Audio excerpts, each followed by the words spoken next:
Well, good evening. This is Richard with another edition of Whisky-ing.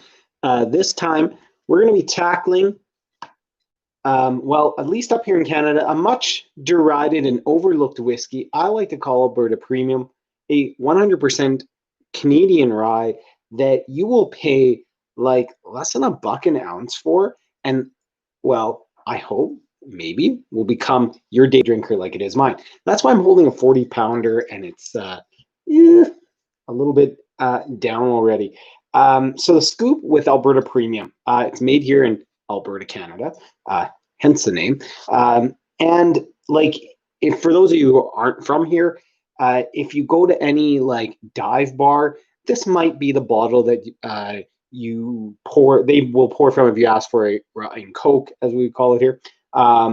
This is mixing whiskey. This is literally on the bottom shelf of like even the discount whiskey shops here, unless of course it's on sale.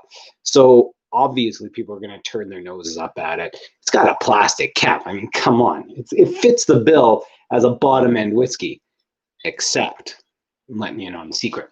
So the secret is it's actually pretty damn good. Now, it's going to be pretty damn good for you if you like rye whiskey. Now, I'm not talking about Canadian rye whiskey generally. Did you know a lot of Canadian rye whiskey has no rye in it? It's made of wheat, corn, barley whiskey, whatever, which is, hey, fine. I've talked on this show before about how really like blends get looked down on. I was snooty about blends before. I've cut that out. It's all good. If it makes it interesting, all the better. However, rye whiskey has its own quality to it. It's got a lot going on. It's spicy. It's kind of sweet. It's got some toffee to it, but actually, bring it back. It's spicy. And I love that kind of peppery feel to it. It's kind of hearty. It's kind of unique. So I'm going to get into it a little bit. I realized that I had been sampling the Shelter Point that I had previously put on this show. I have not finished the glass. I'm just going to finish this little last bit.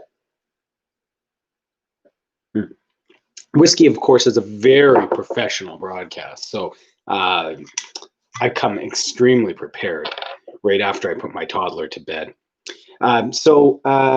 Like I said, 40, well, I haven't said it yet. That's why I'm saying it now. 40% alcohol by volume. So, of course, again, being a bottom shelf whiskey, it is watered down to the max.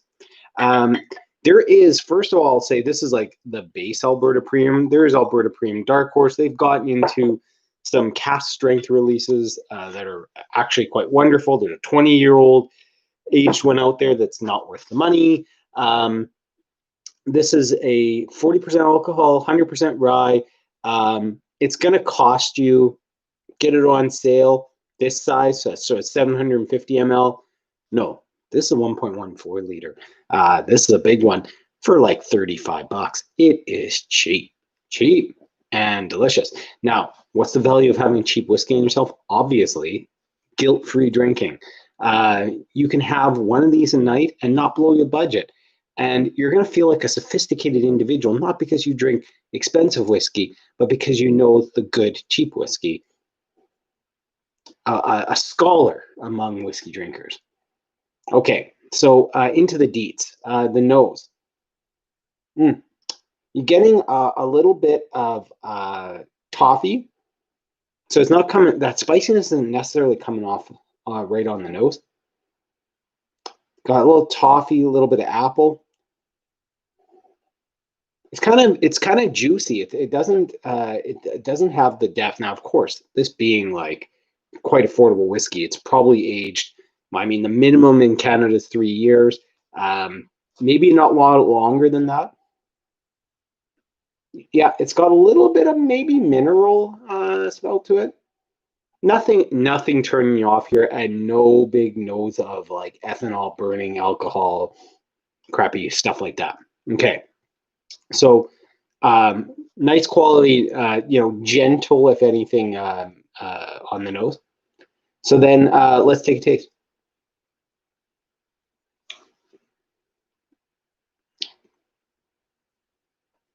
Right. So it's it's not delivering that spice immediately. That sort of juiciness, that apple, that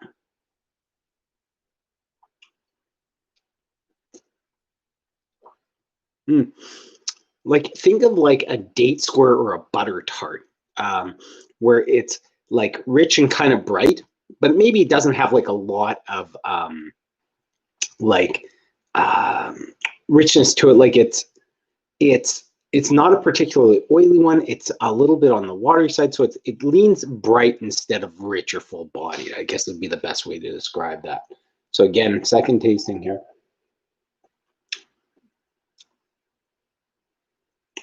Yeah, see, this time I'm tasting that rye spice again. So rye spice, I like to describe it as a little bit of pepper. So it's not like a distinct and overwhelming thing. It's almost like you throw a few chili flakes in something. So it just kind of lifts up the flavor of whatever else. It kind of has that quality to it.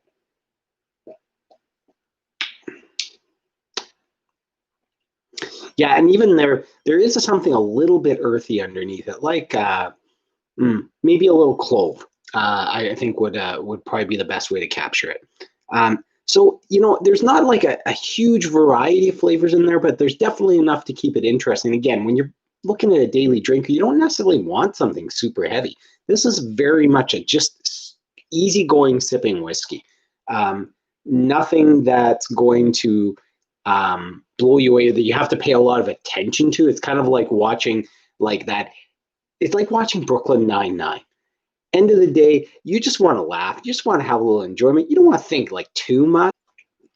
In the Brooklyn Nine-Nine sense, uh, just sit back and enjoy something without a whole lot of forethought. That is what a sipping whiskey is all about, and I quite enjoy this one for exactly that. Now, on the I just did the palate, so on the finish.